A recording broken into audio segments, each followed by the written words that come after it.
आवाज मानदेशाचा।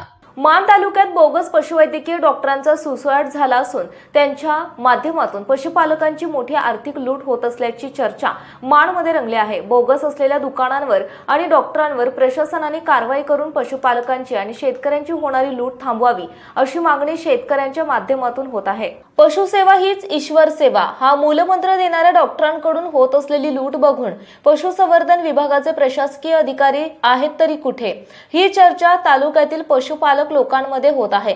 जिल्ह्यातील बोगस पशुवैद्यकीय सेवा देणाऱ्या डॉक्टरांचा सुळसुळाट वाढला असून संबंधित जिल्हा पशुसंवर्धन अधिकारी तथा मान पशुसंवर्धन अधिकाऱ्यांनी मोहीम हाती घेऊन होणारी पशुपालक शेतकऱ्यांची लूट थांबविण्यासाठी प्रयत्न करावेत ही अपेक्षा शेतकरी वर्गाकडून व्यक्त केली जात आहे।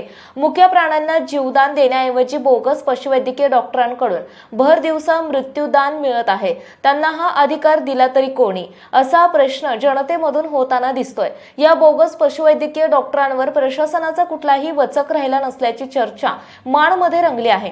बोगस वैद्यकीय डॉक्टरांचा बिल्ला घेऊन शेतकऱ्यांच्या बांधावर जाऊन आर्थिकदृष्ट्या मुक्या प्राण्यांच्या जीवाशी खेळ खेळत लूट करताना दिसत आहे।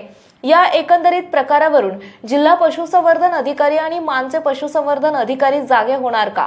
पशुपालकांची होणारी आर्थिक लूट आणि बोगस पशुवैद्यकीय डॉक्टरांकडून जनावरांच्या जीवाशी खेळणे थांबणार का? हा सवाल आता सर्वसामान्य लोकांना पडला आहे।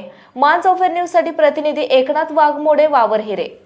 आपल्या जिल्ह्यातील तालुक्यातील लेटेस्ट बातम्या पाहण्यासाठी आजच मान चौफेर न्यूज चॅनलला YouTube वर सबस्क्राइब करा आणि बेल आयकॉन प्रेस करा।